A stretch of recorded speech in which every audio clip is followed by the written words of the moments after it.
About to be a movie, man. Let's do it. Let's turn it up. It's a dangerous thing when a group never gives up. When you're playing the Super Bowl champs from last year, you always try and elevate your game a little bit.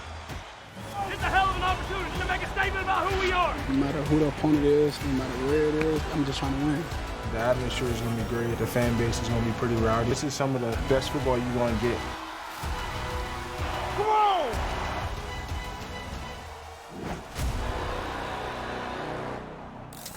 Two AFC powerhouses face off this weekend with the Ravens heading to Kansas City to take on the Chiefs.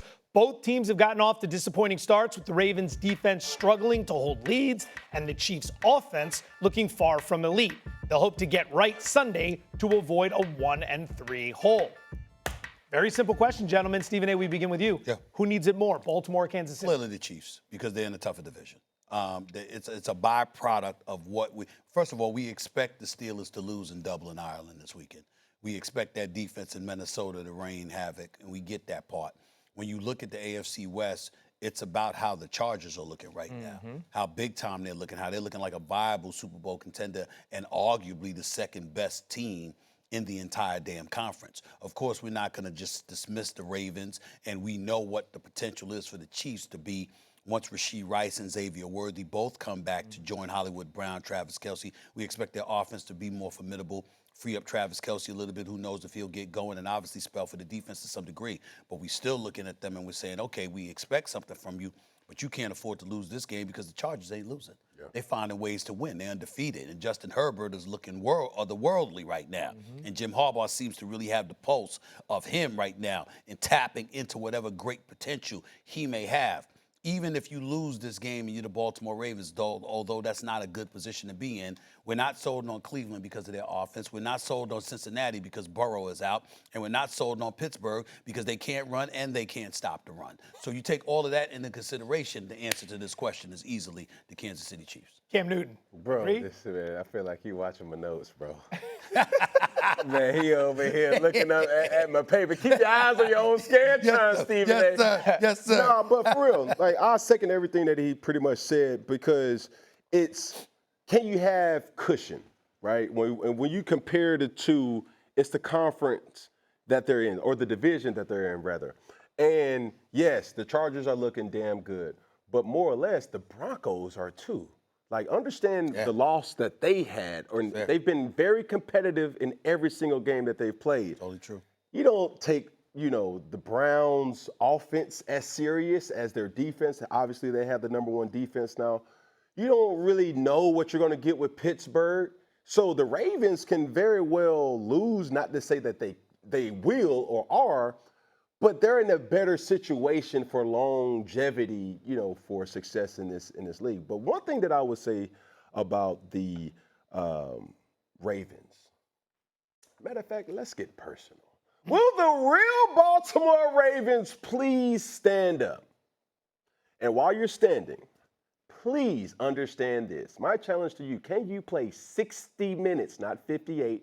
We've seen what you did with 48. We've seen 60 minutes of good football that we know the paper says that you're supposed to play. It's been a sense of utopia, a fantasy, or something that you just say like, yo, they are supposed to be crushing every single team. And when are they going to put it together? It's a fumble. It's bad defense, bad communication. It's this, it's that, it's that, it's this.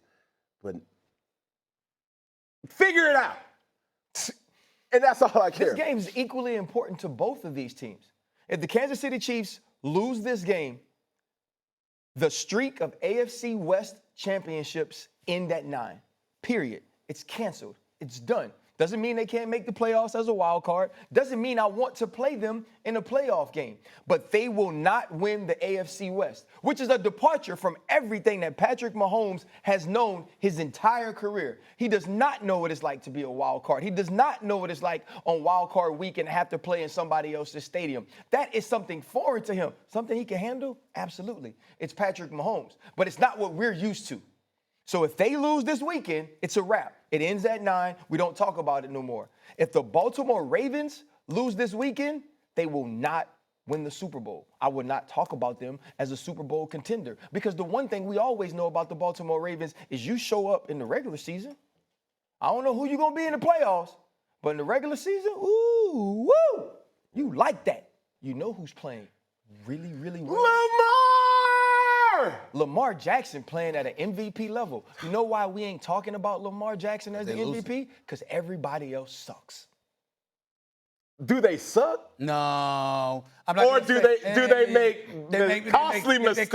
I'm not going to say that about Derrick Henry. Here's the I'm thing. not going to say that about Derrick Henry. Those have been big fumbles. Hey, yes. No, big fumbles. you got to Three do it games. too. Obviously, Kyle Hamilton playing at an all-pro level.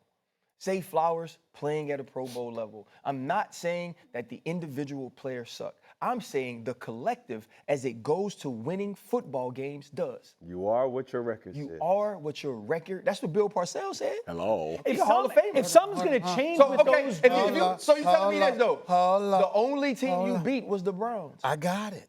All I want you to do is remember you said this. I said it. Because when I go the route of what does your record say? And then you pivot to dissecting who's doing what on a very positive level. And it ain't all about the record, Stephen A. I don't want to hear it.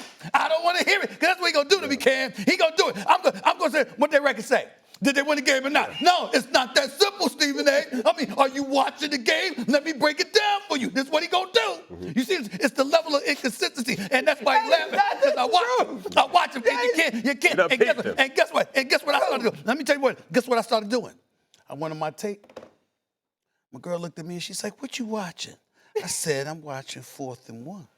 And she was like, "What?" And she was like this. I said, "I got to see if there's gonna be consistency." Well, what he says. What you watching, baby? I said, I'm watching the pivot. I want to see what he says. You understand? I saw him on NFL Live. You understand? But now that's not good enough. I saw him on Monday Night Countdown. I said, that's not good enough. Excuse me. I'm watching. So I just want to make sure that when you pivot and you come over to me when I sit up there and say, what the record say? Yeah. What the record say? You don't get to turn around and go like this. Wait a minute, Stephen A. with the detail. You missing the details. Yeah. I want to hear it. I want to hear it. So let me tell you this. Go ahead. So you know how you say you listen. Yes. Right? Yeah. Right. You are brilliant because you know you're not. That's right. I listen too. That's right. So where was your girl at when you was watching this video? Where were you? Where were you? Because your girl ass. Hey, slow down. Your girl ass. Hey, slow down. Yeah, don't leave. He opened himself up for that one. No, don't leave. No. Hey, don't leave. Hey, we in the locker room now, dog. Your girl ass. That type of language? Sister? No. You ain't say your daughter? Assistant? You ain't say none of that. And two, you was watching on your phone. Yeah, so that meant wherever you was, you ain't really have a TV. But hold on, if you really listen, though. I didn't say it was on my phone. I didn't say it was on my phone. If you really listen, though, he slipped in a, hold on, babe, I'm watching. Do you hear me? Do you hear me? I said, hold on. Because I thought he said, you know what I'm saying? So then when he confirmed and removed all doubt. Hold on, babe. Hold on, babe. But no, hey, this is the thing, though. Watching RC. But back to football real quick. I don't know if anybody has peeped this, no. Every time Derrick Henry has fumbled, it's been in his left hand. Yep. Each time. Peep this. The greatest running back this game has seen is who? Barry Sanders, in my opinion. Okay. Talent. Statistically. Emmitt Smith. Emmitt Smith. Emmitt Smith always ran with the right arm, his strong arm. Mm-hmm. All right, they teach you, like, keep the outside ball in it. Exactly. You know, so you can arm bar. That's his greatest strength. Stiff arm. Derrick Henry is stiff arm. But when you have a case of fumbling the football, I will tell him, and I don't need to tell him, like, let's relax. It's Derrick Henry. He's there. That's Derrick Henry. Right. Say less. But putting the ball in your strong hand will automatically give you more comfort than any other hand. Simple. When we was in Carolina and we had to have a gotta-have-it situation, 4th and 1, right? 3rd and inches. I would always tell the coach to run it to the right side because now I'm on the right side, right? When you're running to the left side, it's natural for anybody to go to the left, but the muscles don't hit the same. You know what I'm saying? Like if I was a bodybuilder, you would hit. But right. the problem is this. Right. Yeah, real quick. Once you fumble, they continue to try to get it, right? Yeah. So now people aren't trying to tackle Derrick Henry. They're punching at the football. So he's going to have an answer for this and have to answer for it the rest of the year. Because they know it's a tall task to tackle him. Yep. Sanders is itching to get onto the field for the Browns. The rookie quarterback currently sits third on the depth chart in Cleveland, but that has not dented his confidence at all. He says he'll be ready when the time comes. Take a listen. I don't think playing or not playing, is in my hands. I think based on the situation, it's if things happen, things pan out where I play, then I'll be out there and I'll be ready to play. So I'm ready to play right now. I know if you see the quarterback play in the league right now, I know I'm capable of doing better than that. Do you think he's capable of playing better than some of the starting QBs in the league? I do think he's capable of it. I don't like what he just said in that last comment. You got to be careful.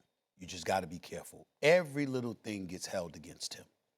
And most of it is not his fault. He seems to be a great kid. Obviously, he threw for over 4,000 yards last year at Colorado, completed over 72% of his passes. He was balling, okay? Give him credit where credit is due. And I think that even though he struggled in one preseason game and that left him at the QB3 spot behind Dylan Gabriel and, of course, Joe Flacco, do I think he has the potential to show up in the National Football League and to make some noise? Sure. But primarily is because I believe so much in his dad. I believe I think that his pedigree, what his dad says about him, all of those things play a role because I think the man has the ability to evaluate and analyze football. Having said that, we just have to be mindful of what we say and what kind of position it puts ourselves in, because when it comes to him, he's going to be judged a little bit differently. And that last comment, look at how cats are performing in the league. Hell yeah, I could do better than that. Oh, really? Really?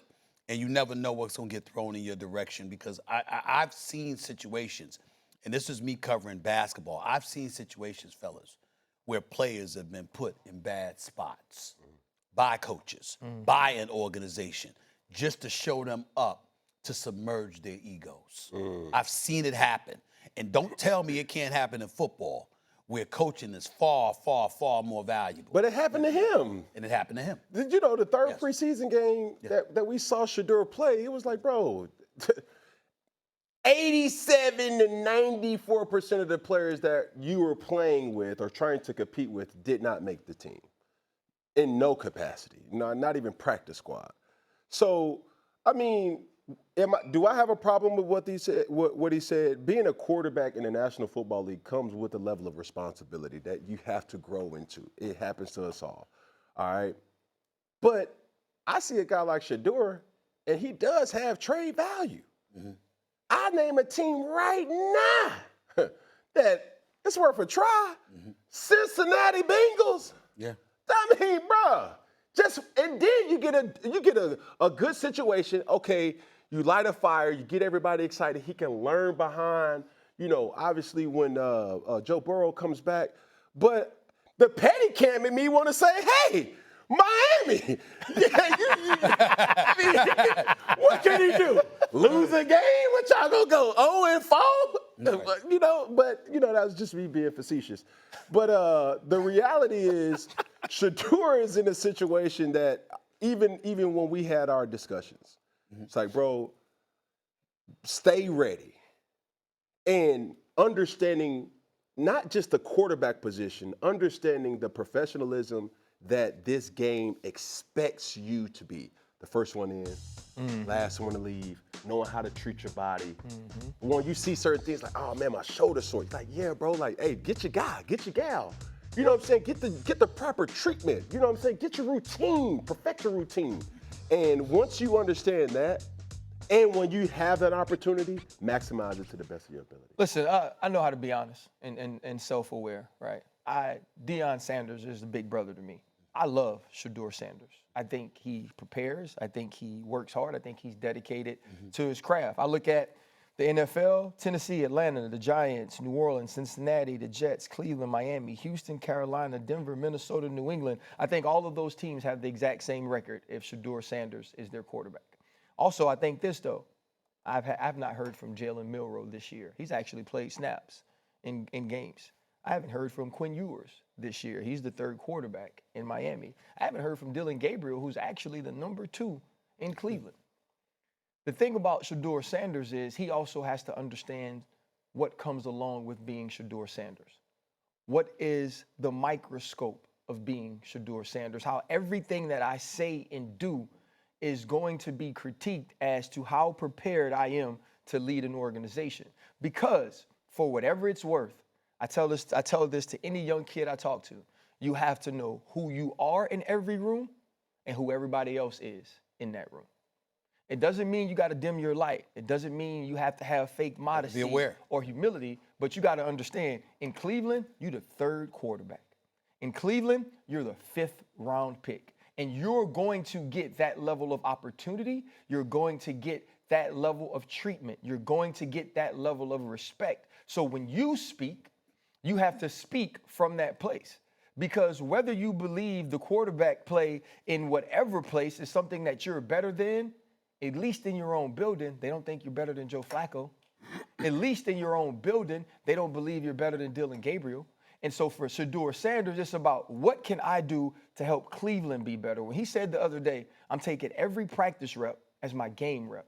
The scout team is game day every day. That's perfect because that's what a 5th round, 3rd string quarterback should think. That's the way he should act. That's the way he should behave. That's leadership. That's professionalism. I feel like this sets him back and gets you talking about something else when we should be talking about how hard he's working weekly to be the best he could be. Yeah, it's real tricky, though. Because you're 100% right. But what maturity has taught me, 2 things can be right. Yeah, 2 things. No matter how pristine his delivery is, it still is going to be analyzed, microscoped, and really observed at a magnitude that 100%. Dylan Gabriel is not, respectfully.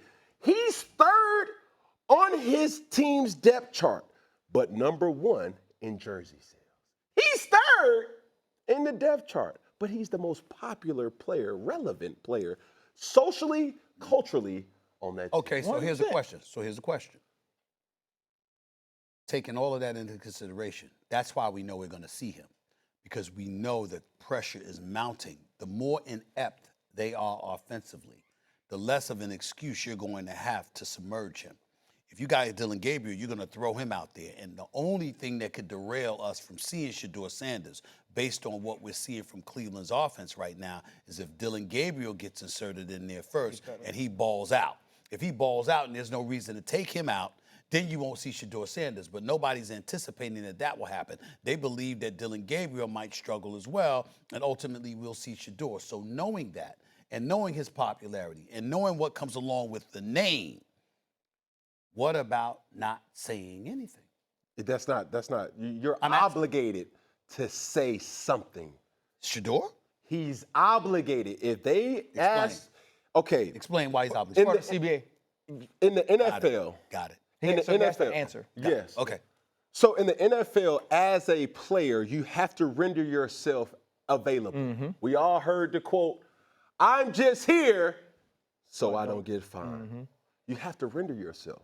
So when he's just minding his own business, you know what I'm saying, just throwing the tennis ball up, going to get treatment. Whoa. Before you go get treatment, before you go watch film, hey, you have to give us our allotted time. So for him not to say anything, that's really unrealistic. That's why I asked. But understanding, Cam, go ahead. Cam, but nothing's wrong with what he said in the beginning. Yeah. That if I get an opportunity to play, I'm ready to play. And I know, like, the people who love Shedeur and are his fans and support him want him to continue to be him, right? Because they don't want to feel like the NFL humbled him or that there was some level of collusion so Shedeur Sanders couldn't be himself, couldn't have his bravado, couldn't have his confidence.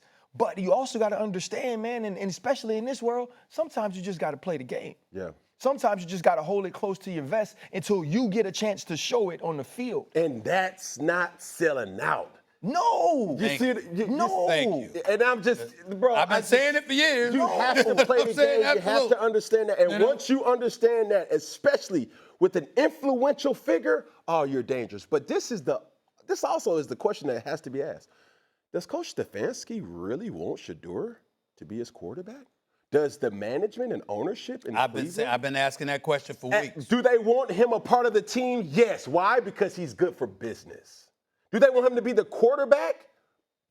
They appear to be an organization divided. Talk to me. Some in the organization want to go one way, some in the organization want to go the other, because from start to finish, none of this has felt like the organization top to bottom has been aligned with their decision-making on who they're going to draft and when they're going to draft. Well, considering that he's good for business, that minimizes the excuses for not playing him, because ultimately it's going to come down to you not having anything to lose, because it's not like you're winning games without him. Yep. You're losing games. So if you're going to continue to do that, then... And the frustrating thing about this is the defense is big time. Is giving you opportunities. The defense is amazing.